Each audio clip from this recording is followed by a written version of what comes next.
Me llamo Ana, tengo 28 años, y esta es la historia de cómo salvé la casa donde mi madre me crió. Ana, la cena está lista. La voz de mi madre resonaba por las escaleras de nuestra vieja casa victoriana. Ese es uno de mis últimos recuerdos felices con ella, antes de que el cáncer se la llevara hace 5 años. La casa había estado en la familia de mi madre por 3 generaciones. Mi abuela solía contarme historias sobre cómo cada generación había añadido algo especial: el jardín de rosas, la biblioteca del segundo piso, el invernadero. Era más que una casa, era nuestro legado familiar.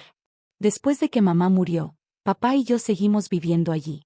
Yo acababa de empezar mi carrera como abogada, y él se perdió en su dolor. O eso creí. Ana, tenemos que hablar, me dijo papá una noche, hace 1 año. Conocí a alguien.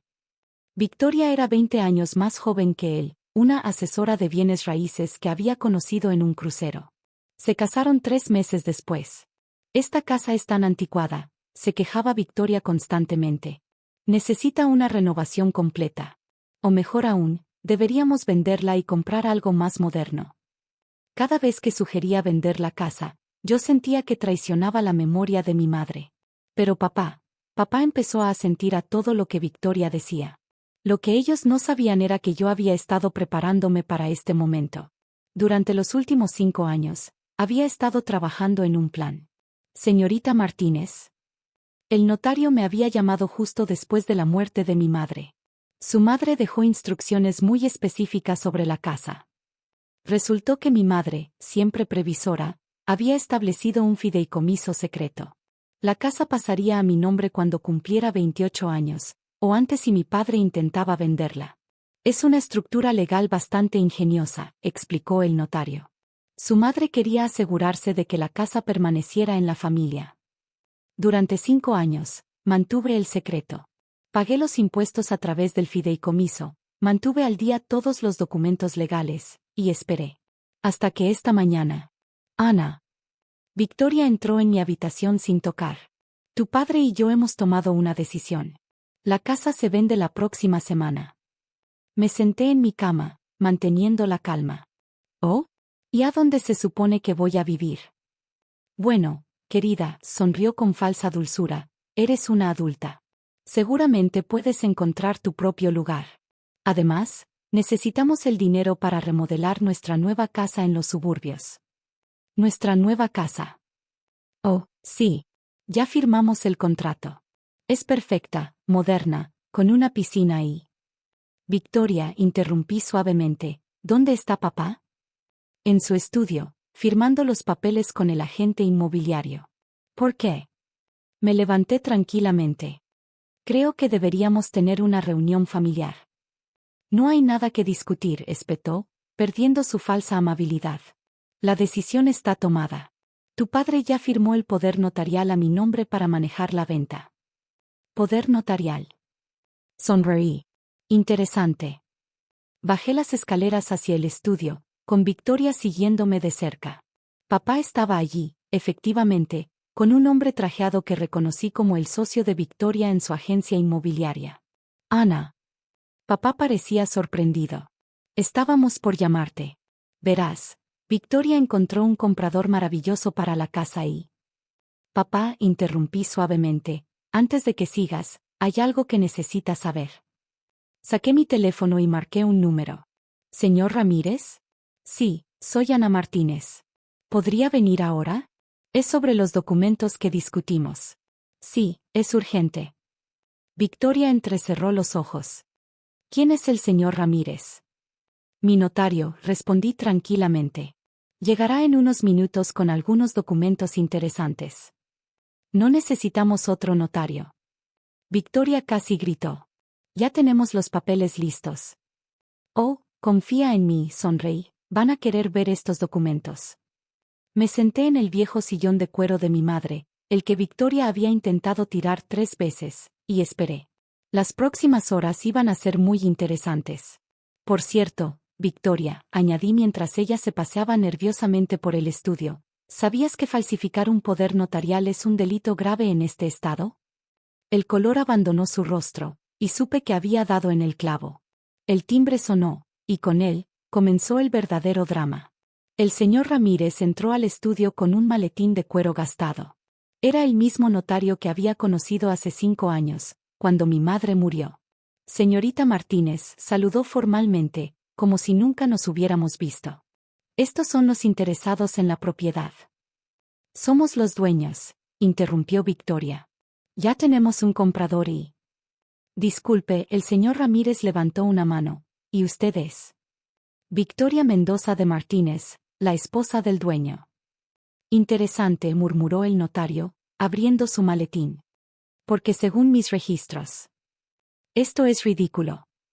El socio de Victoria, un hombre llamado Marco, se puso de pie. Ya tenemos los documentos en orden. El señor Martínez me dio un poder notarial firmado por... ¿Por quién?, pregunté suavemente. ¿Por mi padre?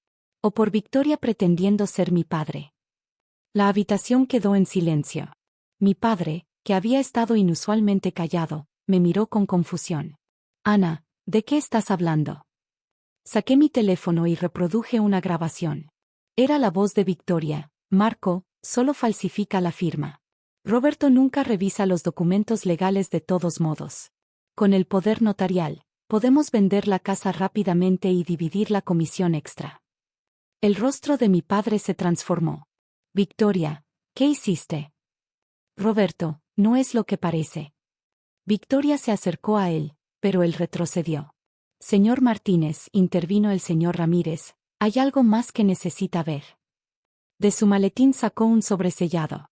Este documento fue dejado por su difunta esposa, Elena Martínez, con instrucciones específicas de abrirlo si alguien intentaba vender la propiedad. Victoria intentó arrebatar el sobre, pero me interpuse. Siéntate, Victoria, ordené. Esto te va a interesar. El señor Ramírez abrió el sobre y comenzó a leer.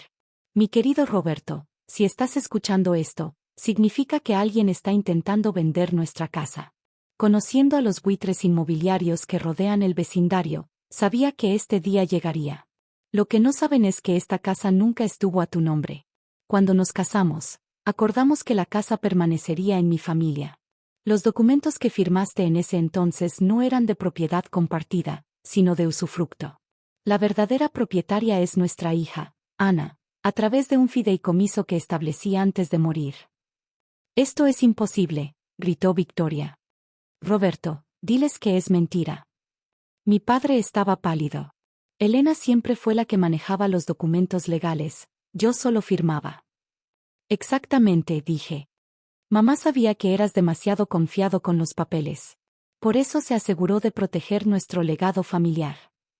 Marco, el socio de Victoria, comenzó a recoger sus documentos silenciosamente. ¿A dónde crees que vas?, pregunté. La policía querrá ver esos documentos falsificados. No puedes probar nada, gritó Victoria. No. Sonreí. ¿Qué tal las cámaras de seguridad que instalé hace 6 meses? Tengo grabado cada momento en que tú y Marco planearon esto en mi casa. Victoria se derrumbó en una silla, su fachada de confianza completamente destruida. Roberto, suplicó, todo lo hice por nosotros.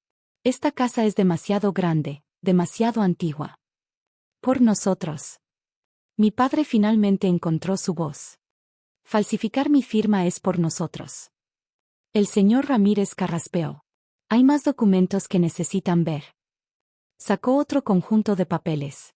Estos son los registros de las cuentas bancarias asociadas con la señora Victoria Mendoza. Creo que encontrará interesante ver cómo ha estado manejando sus finanzas, señor Martínez. Mi padre tomó los documentos con manos temblorosas. A medida que leía, su rostro pasaba del shock a la ira. ¿Transferencias a una cuenta en las Islas Caimán? ¿Préstamos a mi nombre? Victoria, ¿qué has hecho?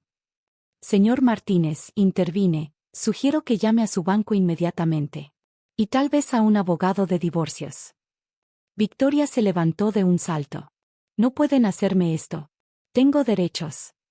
También tienes el derecho a permanecer en silencio, dije, mientras se escuchaban sirenas acercándose. Ah, y esa debe ser la policía llegando. Marco intentó escapar por la puerta trasera, pero mi último as bajo la manga estaba esperando allí. ¿Vas a algún lado, Marco?, preguntó mi amiga Diana, detective de la policía financiera, bloqueando su salida. Tenemos mucho de qué hablar sobre tus actividades inmobiliarias recientes. Las siguientes horas fueron un torbellino de actividad. La policía tomó declaraciones mientras Victoria y Marco eran escoltados fuera de la casa, esposados y despojados de su falsa dignidad. Señorita Martínez, dijo Diana mientras cerraba su libreta, encontramos algo más en la computadora de Marco. Parece que no son las únicas víctimas. Me mostró una lista de propiedades. Todas casas antiguas, todas vendidas muy por debajo de su valor de mercado, todas involucrando adultos mayores o viudos vulnerables. Han estado haciendo esto durante años, explicó Diana. Encuentran personas en situación vulnerable, las manipulan para vender sus propiedades, y luego las revenden por el triple del precio.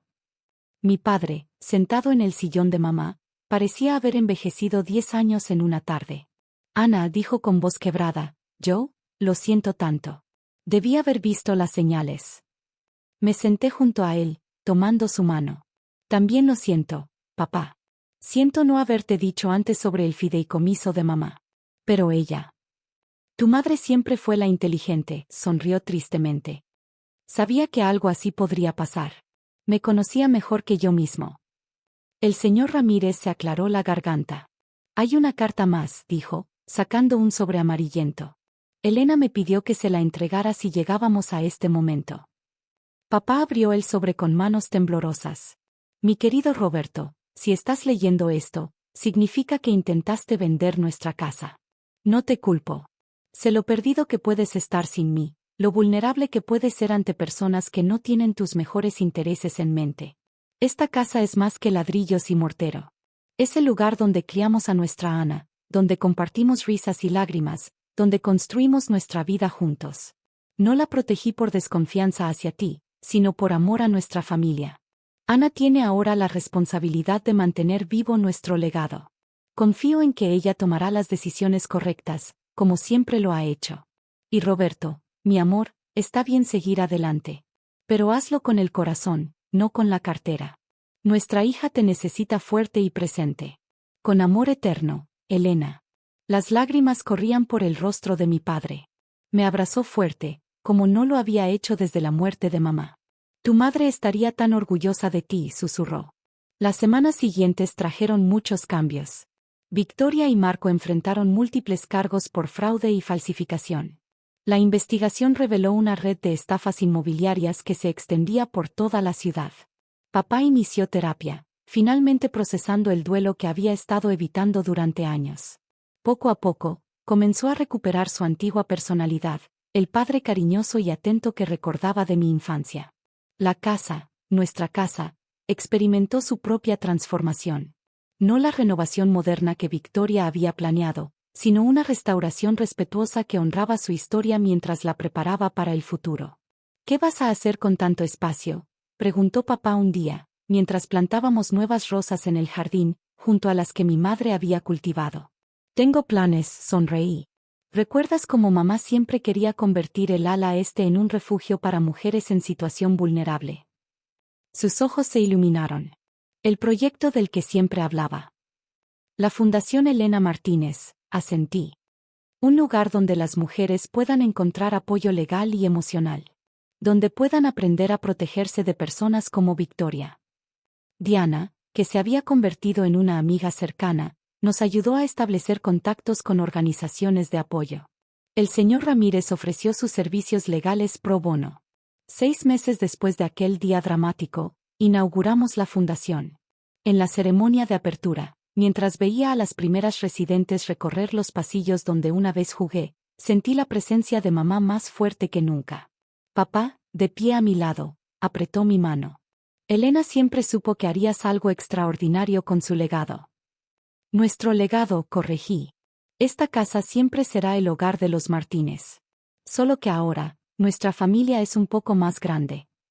En mi oficina, que una vez fue la biblioteca de mamá, colgué 2 fotografías. Una de ella en el jardín de rosas, sonriendo a la cámara. Y otra del día de la inauguración, con papá y yo cortando la cinta roja.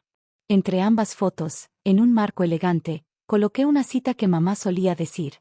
Un hogar no es solo un lugar para vivir, es un lugar para crecer, amar y servir. Victoria y Marco fueron condenados a prisión. Las otras familias que habían estafado comenzaron a recuperar sus propiedades. Y nuestra casa, la casa que mi madre protegió tan sabiamente, se convirtió en un faro de esperanza para otros. A veces, cuando trabajo hasta tarde en la biblioteca, juro que puedo oler el perfume de rosas de mamá. Y sé, en lo más profundo de mi corazón, que ella está sonriendo.